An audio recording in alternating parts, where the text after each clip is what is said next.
यान्ति क्व भो भविजना भयभीतवश्यात् कुर्वन्ति किं निजहतिं च जुगुप्सया वा सम्प्राप्नुवन्त्वभयतामभयप्रसिद्ध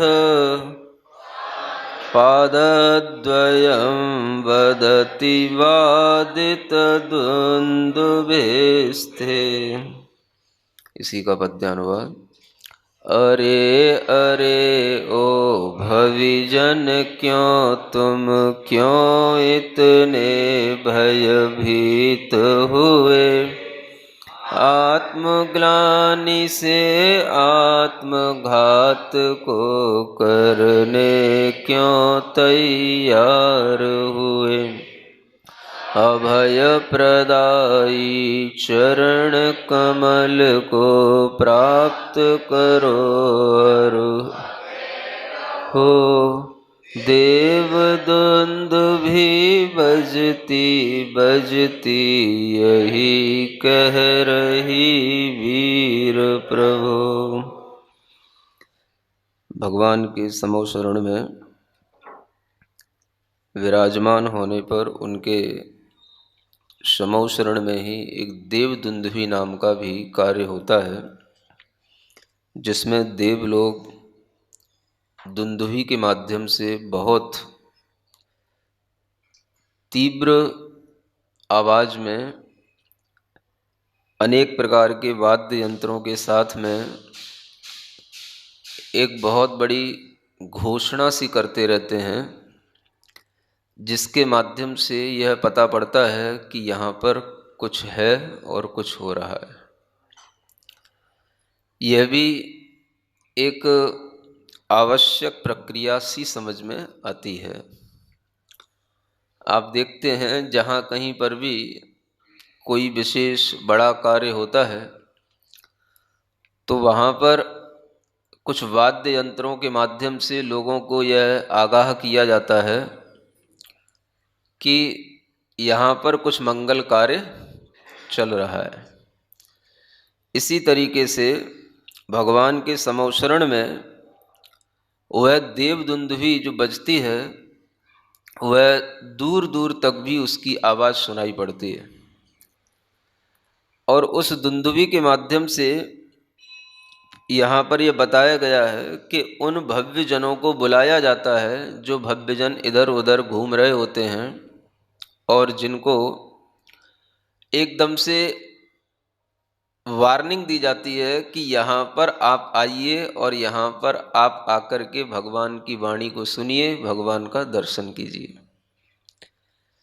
देव लोगों के द्वारा यह संकेत भी उससे होता है और एक मंगलमय वातावरण भी बन जाता है। समोशरण के बाहर भी जहाँ तक देव दुंदुभि की आवाज़ जा सकती है जाती है, भव्य लोगों को इसका ज्ञान कराया जाता है। आप समझ सकते हैं कि संगीत का कार्य समोशरण में भी जारी रहता है। मंगलमय वाद्य यंत्रों के माध्यम से किसी भी मंगलमय घटना को सूचित करना यह पुरानी परंपरा है, और इस तरह से देवों के द्वारा भी बहुत बड़े बड़े संख्या में वाद्य यंत्रों का एक घोषणा की जाती है। यहाँ पर कहा जा रहा है कि जब ये वाद्य यंत्र बजते हैं तो वो मानो भगवान के भव्य भक्तों को बुला रहे हैं, और जो भी कहीं कोई किसी भी प्रकार के टेंशन में डोल रहे हैं, किसी भी प्रकार की कोई भी समस्या के साथ में इधर उधर भटक रहे हैं, तो वह जब भगवान के पास आ जाते हैं तो उनकी सब प्रकार की समस्याएं, सब प्रकार के टेंशन दूर हो जाते हैं। यहाँ पर यह रूपक दिया गया, कहा जा रहा है कि यान्ति क्व भो भविजना भयभीत वश्यात्। कोई भयभीत होकर के इधर उधर जा रहे हों तो उनसे पूछा जा रहा है, भाई कहाँ जा रहे हो, डर डर के कहाँ भाग रहे हो। जब आदमी डरता है तो वो इधर उधर भागता है, और समाधान जब उसको नहीं मिलता है, दुखी होता है, परेशान होता है, तो उसको अगर कभी ये सुनने में आ जाए कि यहाँ पर भगवान का समोशरण लगा है, तो वो सीधा फिर समोशरण की ओर दौड़ता है। ऐसे भी अनेक कथानक सुनने में मिलते हैं, पुराण ग्रंथों में पढ़ने को मिलते हैं कि अगर कोई राजा किसी का पीछा कर रहा हो, राजा की सेना किसी का पीछा कर रही हो, कोई चोर भी हो, कहीं से कोई चोरी इत्यादि करके भाग रहा हो, और अगर उसको ये समझ में आ जाए कि यहाँ पर समोशरण लगा है, यहाँ भगवान बैठे हैं, और वो जा कर के समोशरण में घुस जाए, तो फिर उसकी सुरक्षा हो जाती है। समझ आ रहा है? पीछे पुलिस भी पड़ी हो, सिपाही भी उसके पीछे दौड़ रहे हो, चाहे तलवार लेकर के दौड़ रहे हो, चाहे उसके लिए बंदूक लेकर के दौड़ रहे हो, अगर वो समोशरण की परिधि में आ गया तो उसका बाल बांका नहीं हो सकता। समझ आ रहा है? तो ऐसे भी कथानक मिलते हैं कि दौड़ते दौड़ते दौड़ते दौड़ते दोनों ही, है ना, चोर भी और चोर का पीछा करने वाले सिपाही लोग भी दौड़ते दौड़ते भगवान के समोशरण में आ गए, और आ गए तो दोनों ही वहाँ पे बिल्कुल शांत होकर के बैठ गए और भूल गए कि हम किस लिए यहाँ पर आए थे। तो ऐसा भी एक प्रभाव है, और इसका फायदा भी है कि चोर भी हो, कोई कुकृत्य करने वाला भी हो, तो वो भी अपने आप एक दिशा बोध प्राप्त कर लेगा। अगर उसको आवाज़ पहुंच जाए कि यहाँ पर समोशरण लगा है, तो बोले इधर इधर दौड़ने की अपेक्षा से इधर चलो। तो इसलिए कुछ ऐसे भी लोग होते हैं, मान लो, जिनका परघात ना होकर के आत्मघात करने का भाव बन जाता है। समझ आ रहा है? पहले लोग आत्मघात कम किया करते थे, आज लोग आत्मघात ज्यादा कर रहे हैं। हाँ, तो परघात पहले ज्यादा होता था, आत्मघात कम होता था। अब परघात के साथ साथ आत्मघात की प्रवृत्ति भी बहुत बढ़ गई। थोड़ा सा भी कुछ परेशानियां बढ़ी, डिप्रेशन हुआ, समस्याएं बढ़ी, क्या करें, उससे अच्छा तो ऐसा ही कर लिया जाए, सुसाइड कर लो। कई बार लोगों की परेशानियां कुछ नहीं भी होती हैं तो भी उनका मन पता नहीं क्यों अच्छा सा नहीं होता, तो इस कारण से उनके मन में अनेक तरीके के ऐसे विचारों का तूफान चलता रहता है, और जीवन से निराशा सी बनी रहती है। तो उसके कारण उनके अंदर एक इस तरीके के आत्मघात करने के भाव पैदा हो जाते हैं। समझ आ रहा है? ऐसे बहुत से लोग मिलते हैं, शरीर से स्वस्थ हैं, दिमाग भी सही है, और कोई ऐसी परेशानियां नहीं है, खाने पीने के लिए सब कुछ है घर में, व्यापार वगैरह भी ठीक ठाक है, बच्चे हैं, पत्नी है, सब कुछ है, और उसके बावजूद भी बस महाराज अच्छा सा नहीं लगता, निराशा बहुत रहती है। समझ आ रहा है? और वो कुछ ना कुछ ऐसा भाव अपने मन में बना लेते हैं। तो इस तरीके की प्रवृत्ति वाले लोगों को क्या समझाया जाए, क्या बताया जाए? अगर वो लोग थोड़ा सा कुछ समझने की कोशिश करें, कुछ करने की कोशिश करें, तो ये एक बहुत अच्छा उपाय है जो यहाँ बताया जा रहा है। अरहम योग तो है ही, उसके साथ साथ एक भक्ति योग भी होता है जो ये इसके साथ ही जुड़ा हुआ है ना। अरहम योग में ध्यान योग भी है, ज्ञान योग भी है, भक्ति योग भी है, क्रिया योग भी है, सभी योग हैं उसमें। लेकिन कोई जब व्यक्ति विशेष रूप से किसी बीमारी से ग्रसित होता है तो उसके इलाज के लिए भी अलग अलग तरीके की पद्धतियाँ उसके लिए स्पेसिफिक उसी के लिए बताई जाती हैं, जिसके माध्यम से वो अपने आप को संभाल सके। तो भक्ति योग भी अपने आप में एक बहुत अच्छा योग होता है, जो हम यहाँ पढ़ रहे हैं, सीख रहे हैं, सुन रहे हैं। अधिकतर लोग भक्ति को केवल इतना समझते हैं कि हम केवल जो है कोई भी स्तोत्र है उसको पढ़ लें माने हमने भक्ति कर ली। समझ आ रहा है? अधिकतर लोगों की ये धारणा रहती है। अधिकतर लोग ये समझते हैं कि बस भगवान के सामने जाकर के पूजा कर ली तो भक्ति हो गई, या कोई स्तोत्र पढ़ लिया तो भक्ति हो गई, या कुछ पाठ हमने कर लिया तो भक्ति हो गई, है ना। कोई और दूसरी स्तुति वगैरह पढ़ ली तो हमने भगवान की भक्ति कर ली। ये कर ली जैसा ही होता है, समझ आ रहा है। भगवान की भक्ति कर ली माने कर ली, हुई नहीं। करने में और होने में थोड़ा सा बहुत अंतर होता है, थोड़ा सा नहीं बहुत अंतर होता है। करना तो हर किसी के लिए संभव है, लेकिन भक्ति होना ये हर किसी के लिए संभव नहीं है। तो जब हम थोड़ा सा भक्ति के साथ में जुड़ते हैं तो वो योग भक्ति योग कहलाता है। समझ आ रहा है।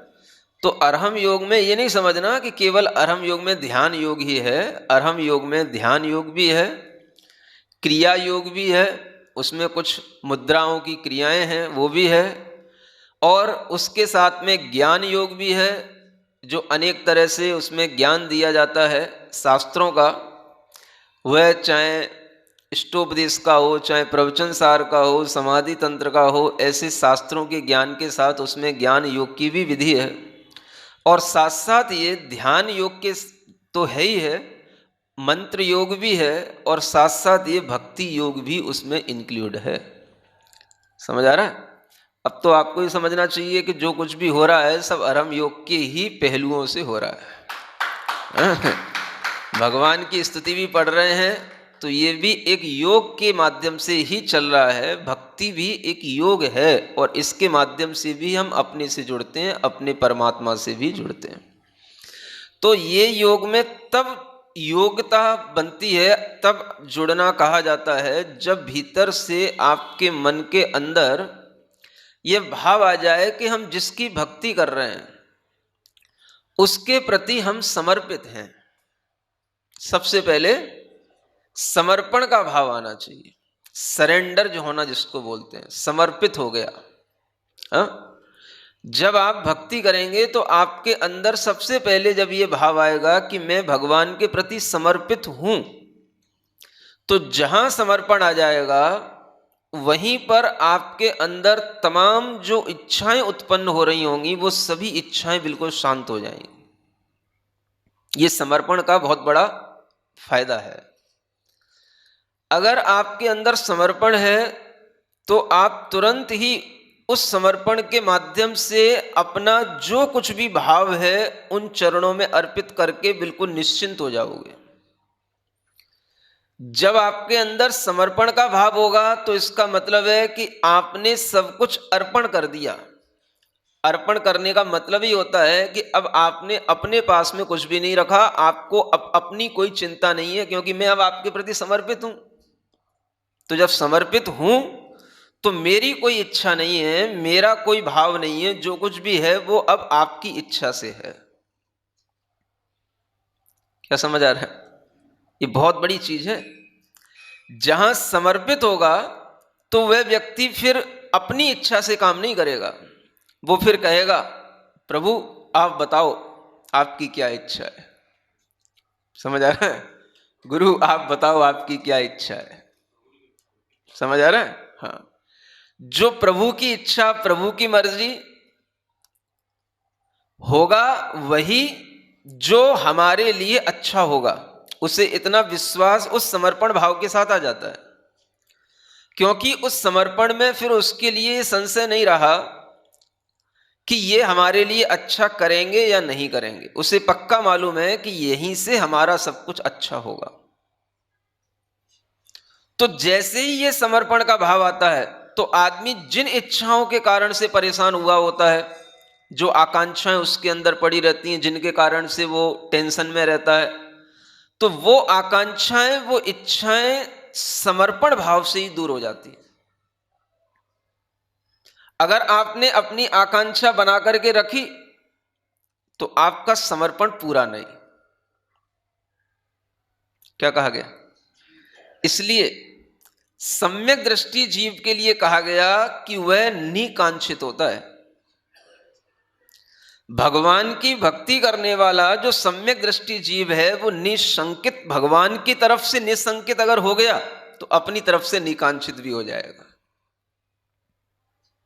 निशंकित किसकी तरफ से?